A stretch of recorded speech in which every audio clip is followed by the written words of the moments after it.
Fungsi bimbingan Halo, konseling. ketemu lagi dengan saya. Nah, kali ini kita akan membahas tentang apa sih fungsi BK di sekolah. Nah, ada beberapa fungsi BK, di mana yang pertama adalah fungsi pemahaman. Nah, di mana kita membantu peserta didik untuk memahamkan, ya, di mana nanti peserta didik akan terbangun sebuah pemahaman tentang dirinya, baik itu tentang bagaimana dia mengambil keputusan, bagaimana dia mengerti tentang dirinya, bagaimana dia manajemen waktu dan sebagainya. Itu tentang fungsi pemahaman.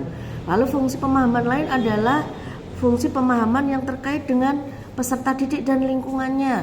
Nah, ini jadi peserta didik akan difahamkan tentang bagaimana kondisi dia di antara teman-temannya, di antara lingkungannya, relasi dia dengan tetangganya, mungkin tentang orang di luar dirinya, relasi dia dengan guru di sekolah, dengan guru BK atau dengan wali kelas, dengan guru yang lain. Nah, itu fungsi pemahaman yang kedua. Fungsi pemahaman yang ketiga lebih luas lagi, ya. Jadi bagaimana konselor atau guru BK ini memahamkan kepada peserta didik ini tentang bagaimana lingkungan yang lebih luas dari dirinya. Jadi tentang informasi-informasi yang terkait dengan budaya, tentang nilai-nilai yang ada di masyarakat, seperti itu. Itu fungsi pemahaman BK sebagai dalam fungsi pemahaman.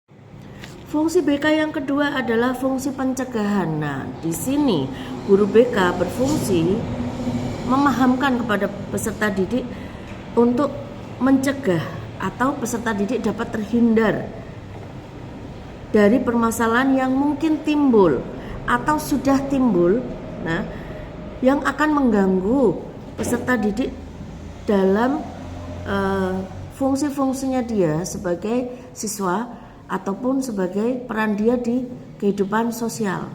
Itu yang fungsi BK yang kedua, yaitu fungsi pencegahan. Fungsi BK yang ketiga adalah fungsi pengentasan. Bagaimana ketika kita memahamkan pada peserta didik ketika dia sedang menghadapi sebuah permasalahan, bagaimana kita membantu peserta didik untuk membuka wawasan dia. Bagaimana sih permasalahan ini dari sudut pandang sebagai konselor itu seperti apa? Nah, seperti itu. Tentunya dengan keilmuan yang sudah kita miliki. Itulah kenapa pentingnya seorang konselor harus siap mengupgrade ilmu yang up to date dengan apa yang dialami oleh peserta didik. Karena permasalahan peserta didik itu tidak sama dengan seperti yang permasalahan kita hadapi dulu. Munculnya generasi Z, munculnya generasi strawberry. Nah, itu perlu juga kita upgrade ilmu, ya, konselor, tentang itu.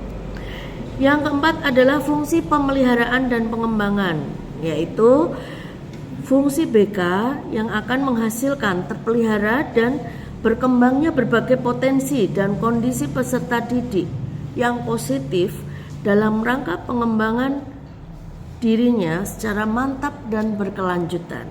Nah, yang kelima adalah fungsi BK sebagai fungsi advokasi, yaitu membantu peserta didik memperoleh pembelaan atas hak dan tanggung jawabnya atau kepentingan yang kurang mendapat perhatian. Nah, termasuk mendampingi peserta didik yang bermasalah dengan hukum.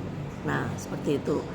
Oke, baik, itu saja dari saya tentang fungsi layanan BK. Mau tahu tentang BK selanjutnya? Stay tune channel saya. Terima kasih.